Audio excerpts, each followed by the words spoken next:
This is Judit Polgar, the greatest female chess player of all time, waiting at us before she takes on 6 teams in a massive simultaneous exhibition.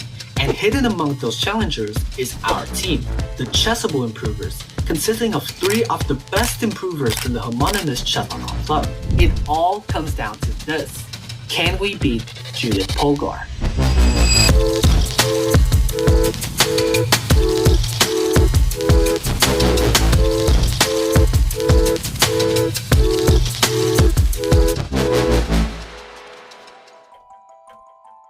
On June 11th, the official Chess.com Improvers Club announced the winners of their monthly contest, and with that, they chose the Improvers of the Month, which is really just a fancy way of saying they picked the most active members of the club. And the chosen ones earned an exclusive invite to GothamChess, which is this month-long event where participants are coached by prestigious chess coaches, for example, Dina Belenkaya, Ben Finegold, and even GothamChess. Yes, the GothamChess.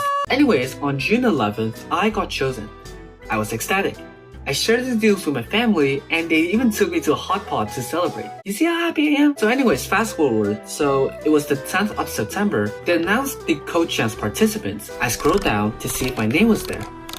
My name wasn't there. I mean, there's Frank, that GothamChess student. There's also Emily, who is a Dina student. There are also all my friends, but no Flan. What is GothamChess with a Flan, right? It just feels missing. Okay, so what the hell happened here? Well, around 3 weeks before the competition started, somebody came to my email. Dear Flan, congratulations on your incredible achievements for the 2025 Improvers Challenge. Aw, thank you. As your Chess.com rapid rating has surpassed 2,000, you are unfortunately no longer eligible to compete in this year's event. Wait, so you're telling me that I will be missing out on GothamChess? What the Fabiano Caruana. is this? I'm going to be missing out on personal coaching, missing out on GothamChess, no Dina Belenkaya, no others like Sans, no Ben Finegold, no diamond membership, no merch, and no Chessable voucher? You'll receive a $150 Chessable voucher. We're also delighted to offer you a truly special experience. Together with the other improvers who are also ineligible for GothamChess based on rating, you will form a team to challenge Grandmaster Judit Polgar in a simultaneous exhibition during the Global Chess Festival. Yup. So instead of getting personal coaching from some of my favorite chess celebrities for an entire month, me and 2 other people will be challenging the one and only Judit Polgar in a simul. Not bad. Not bad. Well, we got a month to figure this out. Let me introduce you to my team. So my team consists of 4 people. The first, we got our mentor, National Master Dane Madsen, whom we lovingly call Coach Dane. You might know him from being the curator of the Daily Puzzle, and also somebody who has voiced a lot of Chess.com lessons. He's an active member of the club and a chess coach.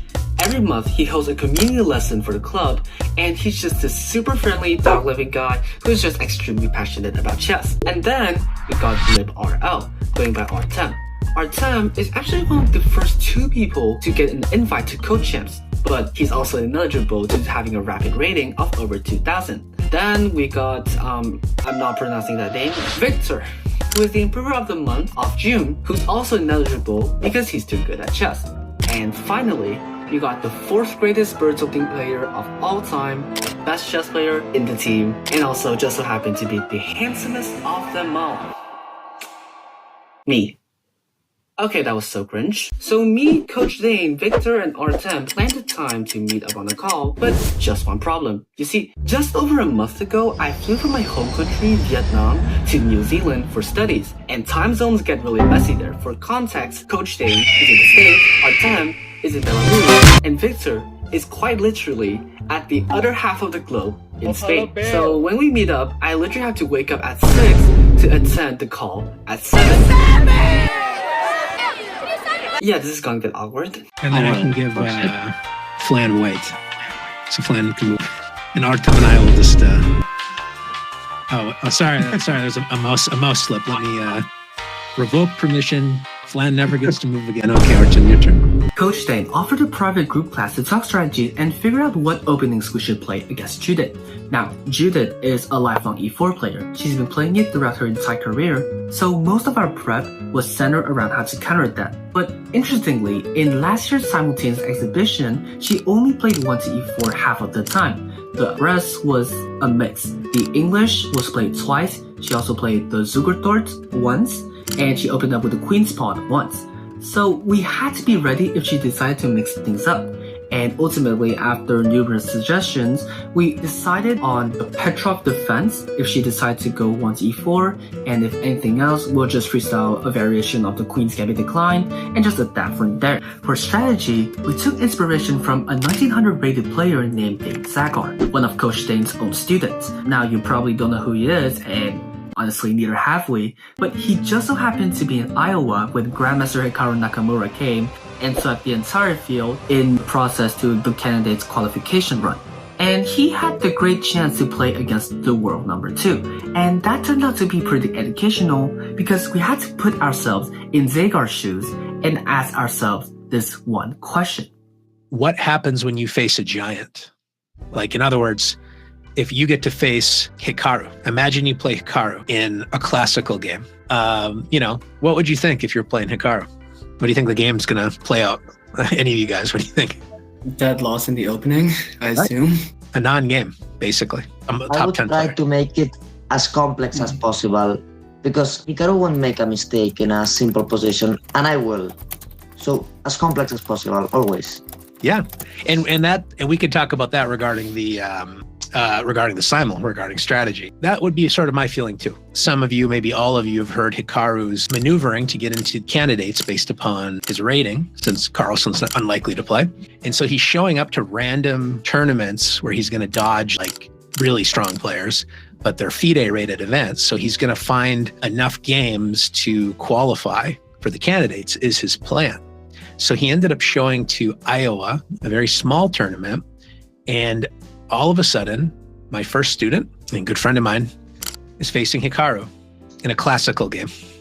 One-on-one, no simul. Dane versus Hikaru.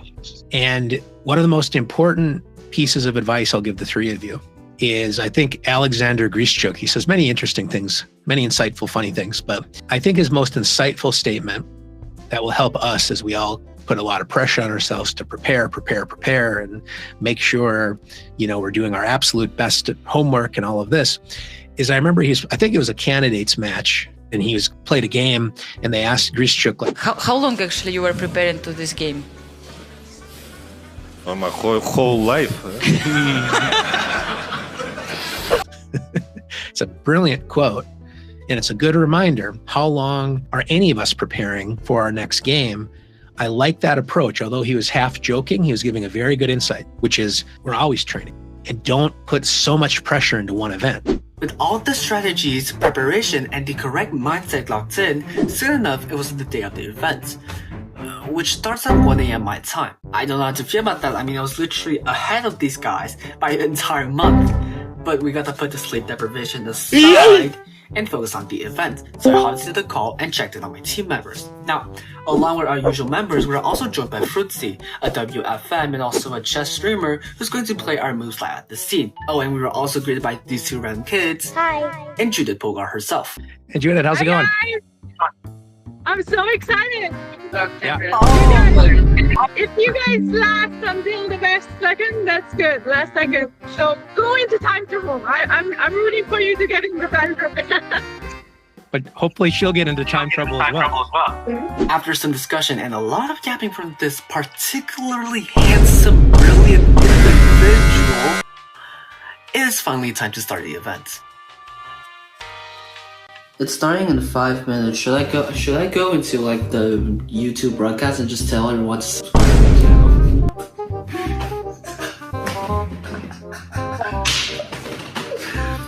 I think after if we win, after the win, I think you can do whatever. After the win, we can go in there and say, we beat Judit Polgar. Real, no clickbait, 100% real. Something like that. Yeah. If you want to play as strong as I am, the winner of Judit Polgar, subscribe then. And then we could probably make like a court, like a chessable court, and like tell everyone We beat Judit Polgar. Here's how you can do it. Just play these openings. And then we'll just like drag it on, make her, if we lose, we'll play till mates. It'd be like, I lasted 85 moves against Judit Polgar. No, we won't do that.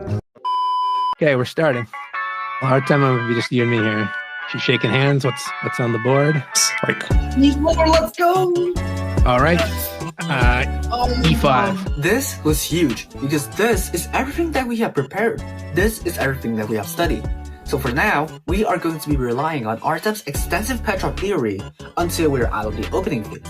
And we got decently far. Knight f3, knight f6 with our Petrov, d4, took the pawn, bishop d3, d5, black took the pawn, bishop d6, both sides castle. This is a perfectly symmetrical board, and we are decently satisfied. Petrov, knight f6. All right. to be honest, I have never been more happy in the opening phase than now.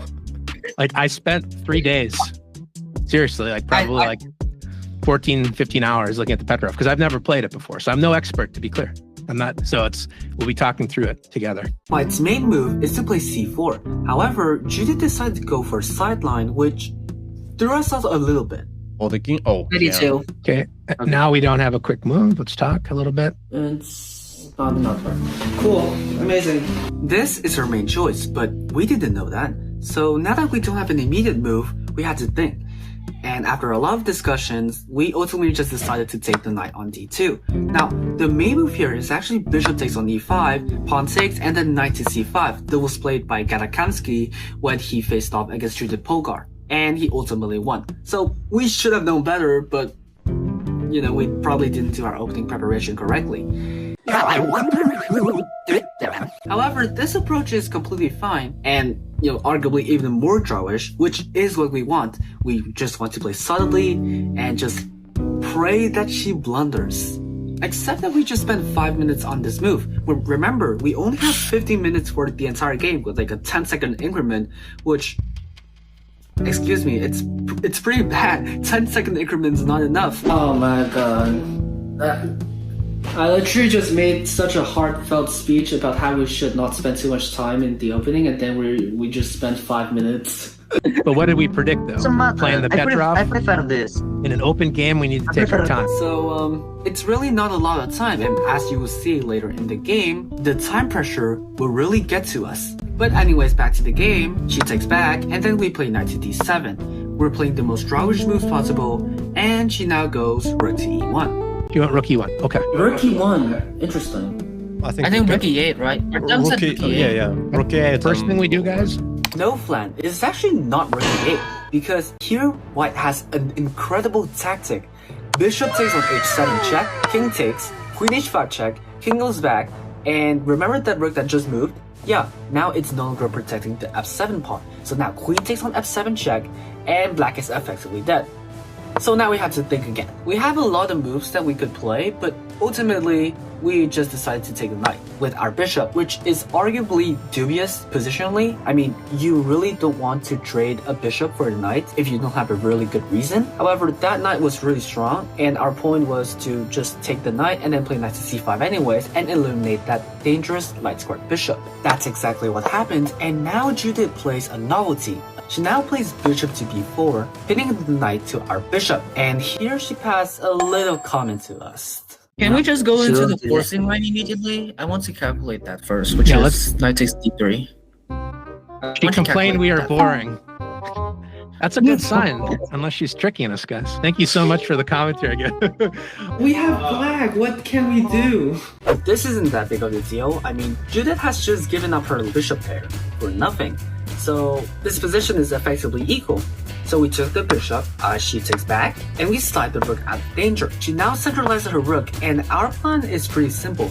Bishop e6, and then we try to expand queenside with something like b6 and c5, try to block out that dark squared bishop. Now she goes after our light squared bishop, so we play queen to c8, stopping the threat. But now Judit plays an inaccurate move that we didn't really understand at first. Or maybe something like b6, a6, and okay. All right, so You just ruined my plan. Nice. Very nice, Judith. Thank you. What is this? She wants to provoke us and at the same time reroute the bishop, I think. That's the whole point.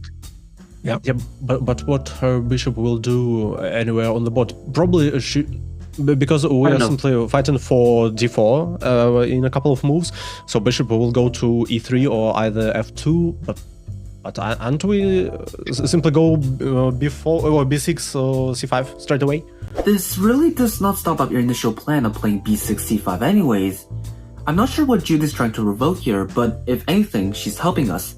So we play b6, the bishop retreats, and then c5. White now goes c3, stopping a potential d4 probably, and unfortunately, this is where our first mistake occurred. How do you guys feel about the move a5? It's weakening. Coach Dane's suggestion and our first mistake. The idea is to get our last piece, the queenside rook, get involved with something like rook a7 and then centralize it with rook d7. Also, queen to a6 to propose a queen trade is also one of the ideas. And in the future, the a2 pawn might fall. However, the agent doesn't seem to like this move. For contrast, bishop g4, which was my suggestion, was the recommended engine move. And here you actually have to be really precise. Bishop g4, attacking the rook moves, and you have to play bishop f5, which I didn't consider. I initially only considered queen to f5. But bishop f5, attacking the queen, is crucial. Because yes, you are hanging a pawn, but after queen takes, you slide the rook, attacking the queen, you get a mass trade, and we're down a pawn, but this is a totally equal endgame, and it's not the end of the world. Judith, I don't think she would be happy with this position. So whatever happened has happened, so we play a5, and Judith now goes bishop h4. Extremely sharp from her, may I add. And now the dark squares are suddenly looking very weak and exploitable, and if she can provoke g6, which, may I add, with the pressure from her pawn, is definitely possible, then we would be doomed. But there's no immediate threat that we could see for now, so we just continue with our plan. We play rook a7, and then hopefully centralize it with rook to d7 later. Judith now goes rook to f1 to threaten f5, and we actually can't play g6 here because, the dark squares would be extremely weak. So here Victor came up with a pretty interesting idea. d4. d4, yes. So takes. Oh yeah, good point. A2 is also hanging. A2 is also hanging. So Instead of taking the a2 pawn and getting trapped with b3, no, we can take it because b3 and we lose the pawn. Oh, c4 is... Wow, c4 is absolutely genius. No, but just queen takes, and we still get the pawn down endgame. Is that true? Yeah. no. Well, I mean, this is not comfortable. Yeah, we have to be better. I don't know. It's complicated. Okay. Right. Victor, I think this is a critical moment. I think D4 is interesting. Why not, huh? I like d4 actually. I really like d4 because It I gives really like some chances. Or like We have some hope, right? counterplay. Yeah, we have hope, and that's. Okay, we're down to 15 minutes. We can't calculate all this. Let's just double check a claim. D4, if F5. F5, takes. And we just take the pawn. Like, are we getting mated here? Like, F6 is scary, but I think we're okay for now. Maybe if we don't take, we can use the typical umbrella pawn, like the pawn in d7 covering. Yes. All right, let's go for it, guys. Are you guys good with D4? Yeah, let's go D4. We're going down in style. If we die, we die in this stuff. If we're going down at all, D4. A bit biased because it's my idea, but I like d4. she took, and instead of just simply taking back, I think we complicated the position a little bit too much. It's also worth noting that we are under pretty poor time trouble here. I mean, I think like half the game has gone and we only have 15 minutes left. Yeah, the time situation here is pretty horrendous. So we play rook to d7, trying to get the pawn back with the rook, which is probably a lot more threatening since it's going to hit the queen. And f5 is not really a problem because we can just take the a2 pawn. There's not really many problems, at least not that we could see. At this point, Judith is saying in the interview that she thinks she's doing much better, which, we respectfully disagree with. Yeah, that's fine. I agree. But we'll keep fighting. Let's not assume we're losing this game. There's still complexity here. She says she's much better, but I don't see that clearly. But then she proceeds to trash talk us. She said we blundered. She said we blundered. Oh my god. She's retired for 10 years. She still trash talks us. Anyway, we don't have time to focus on her interpretation. We can watch her comments after this game. If we blundered, then she's going to give us a wonderful lesson on the next move. Yeah, that really hurts. It is also at this point that the chess.com commentators, GothamChess and Dina Belenkaya, started broadcasting our game. And at first glance, this is what they had to say about our game. Levy, I want to bring our attention to the Chessable Improver because it's really heating up there. It's quite crazy because I just realized that it's still material balance. At first, I thought someone's got to be up a pawn in this position. This actually looks like a very legitimate game. Like this, this game could be, whereas in some of the other ones, she kind of broke through in the middle game and got a crushing position within 20-25 moves. I mean, Tanya, this one's far from over, I feel like, if black defends correctly. If black defends correctly, which is not guaranteed. So Judith set that up, and it was amazing to see how quickly she made the move queen to g3. And that's the thing, right? It's material balance. Pawns are level, but this is opposite color complex for the bishop, which means that the dark squares is where your play is at for Judith. And for black, it would be the light squares because that's the bishop that you have. But white's king is so safe. It's so much about king safety in this position. So while you say it looks like a normal chess game, I actually think it's one where black is in huge trouble because white's the one that's setting up the attack. In opposite color bishop, if you can get an attack to your opponent's king, it's often brutal. And you can't fight against it because simply you can't fight the squares your opponent's playing on. In this case, Judith's got control over the dark squares. Queen g3 from Judith is extremely sharp. She's setting up for a checkmate here with a potential bishop f6 or f6 in the future. Now, at this point, there is one single move that we could play in order to prolong the game a little bit further. And of course, us being us, we found it. King to h8, only move. And now Judith has to be extremely precise, which, she always is. I mean, she is one of the greatest attacking players of all time. She marches on with e6. She's gone for something more direct, also very Judith, to go e6. And I think the point is after pawn takes pawn, she's going to throw the f-pawn forward as well. She just wants to blow open the position. e6, f6, just coming for the black king. And unfortunately, this is where we collapsed. You see, with immense time pressure, dare I say, we were panicking. The correct approach here would be just to simply take a pawn, but we didn't really like that because f7 is going to be an immense threat, and we didn't know what to do against it. For example, if we simply stop it with something like rook to f7, well, white can take with check, trade the rooks, and here we thought bishop e7 was a knockout, but queen f3 was just made in a couple moves. But here, none of us actually considered king to g8, simply going back, which seems a little bit counterintuitive, but it's definitely unclear how she would proceed with the attack. Judith is definitely a little bit better here, but this would be the most adequate defense. I'm not sure how the attack is going to go. I mean, I'm pretty sure she's going to find a way, but we will never get to know. Instead, this happened. Rook takes pawn was the move of choice after e6. Taking the pawn on e6 would have ended in disaster, but I don't think this is going to help black's cause. How long does Judith take to play f6 here? We were on live support at this moment. Judith now trades the rooks, and now it goes f6. Just straight up running mate. So we played g6 to stop it, but e7, and holy hell, I mean, sure, we're up a pawn, but all of our pieces are just paralyzed. And with 3 minutes left on the clock, the win really just played itself here. We played queen c5 to stop queen to d6 and line up for a check. White queen goes queen f4 and setting up her own checkmate.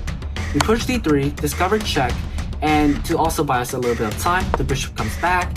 And finally, white's immense pressure has paid off because we were just panicking, we didn't have any time. And in order to stop queen h6, which would be a huge threat, it's literally a checkmate threat, we played queen to h5, blundering before. We played b5 to, sort of mitigate the damages. She took our bishop, and we tried to push d2 desperately, completely missing queen takes f7, and this is actually mate in 4. And with that, the chessable improvers have fallen, and we resign. Oh, she moved. Okay. Queen f7. Oh my goodness. Yeah, GG. Oh. Yeah, we'll resign. Goodness me, I didn't even see that. Wow. Oh my goodness.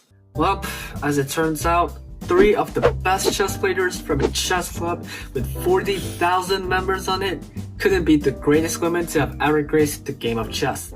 And as it turns out, she swept all 6 boards she played in the simultaneous exhibition. She won in all 6 games. No one stood a chance.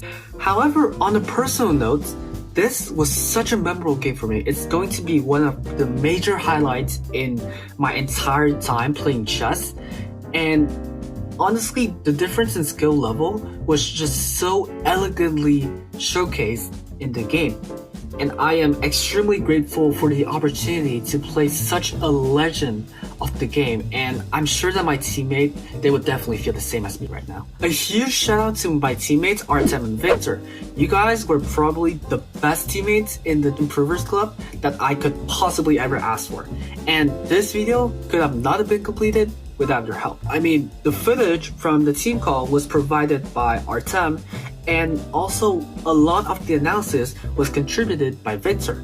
So massive shout out to them. Check out both of their channels. I'll put a link to both their channels in the description down below. I would also like to thank Coach Dane for guiding us through this tremendous challenge. You are a fantastic coach, an amazing individual, and overall you are such an inspiration to all three of us, and we are extremely grateful for you to be our guidance throughout this entire journey. Thank you, the Improvers Club, for making this all happen, for giving us a once-in-a-lifetime opportunity to play a legend of the game. Thank you, Fruitsy, for representing us, the Chessable Improvers, in the Global Chess Festival.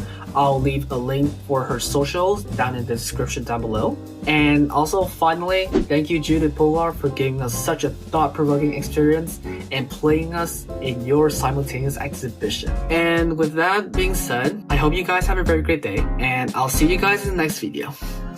Peace.